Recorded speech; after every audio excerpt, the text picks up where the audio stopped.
আমি অনেক আগেই মারা গেছি।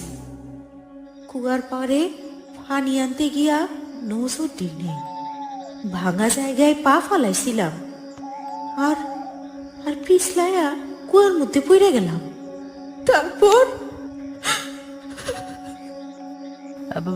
কাইন্দো না সালমা, তোমার কোনো চিন্তা নাই। তোমার বাচ্চা আমাদের কাছে ভালো আছে, আমরা দেইখা শুনাই রাখবো। কিন্তু তুমি এই বাচ্চা এখানে নিয়ে আইছো কেন? কিরে হাসেম, কার লগে কথা কস? আর এইখানে কি অরস? মুয়াজ্জেম সাহেব, ভাইজান, আপনারা এখানে?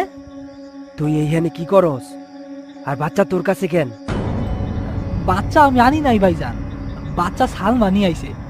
ওই যে দেখেন, আমার পিছনে দাঁড়াই আছে। কি কইতাছস এসব? তোর পিছনে তো কেউ নাই। হায় আল্লাহ, এইটা কি হইল? এইখানেই সালমা দাঁড়াই আছিল। সালমা দাঁড়াইয়া ছিল মানে? তুই তো সালমারে দেহসি নাই, তাইলে বুঝলি কেমনে এই রেই সালমা? আমি বাজার থেকে বাড়ি ফিরতেছিলাম মুয়াজ্জেম সাহেব, কিন্তু ঠান্ডার কারণে ওই দিক দিয়া এতটা রাস্তা ঘুরে যাওয়ান লাগবো, তাই ভাবলাম গোরস্থানের পাশ দিয়া শর্টকাটে চলে যাই।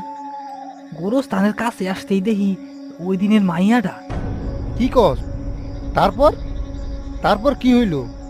আমি তারে ডাকলাম, কিন্তু কিন্তু সে কোনো সাড়া দিল না। কাছে আসতেই দেখি ওই মাইয়ার কোলে আমগো বাচ্চা। তারপর আমি জিজ্ঞেস করলাম, সে বলল সেই বাচ্চার মা, তার নাম নাকি সালমা। বিশ্বাস করেন মুয়াজ্জেম সাহেব, এই যে এইখানে ছিল। এইবার বুঝলাম, এই মাইয়াই তাহলে সালমার আত্মা। তাই তো বলি, সেদিন বাচ্চাটা শূন্যে ভাসে কেমনে, আর বিছানায় ঘুমাইয়া আইবা গেল কেমনে? এই কারণেই তাইলে সালমা বারবার আমার দেহা দিতাছিল, আর সেই দিন আমার এই গোরস্থানে নিয়ে আইলো যেন বাচ্চাটারে উদ্ধার করবার পারি। এইবার তো সব পানির মতো পরিষ্কার হয়ে গেল। কিন্তু ভাইজান, এইভাবে তো চলবার পারে না। 2 দিন পর পর যদি সালমা তার বাচ্চাটারে নিয়ে যায়, আমরা কই খুঁজবো? আর বাচ্চাটারেই বা কি হইব?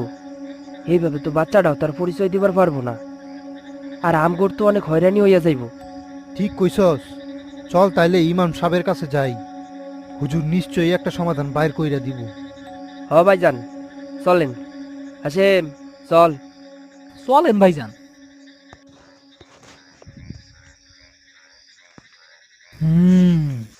সবই তো শুনলাম, শুইনা তো মনে হইতাছে সালমাই বাচ্চাটারে দেখতে আসে, কিন্তু কি তাই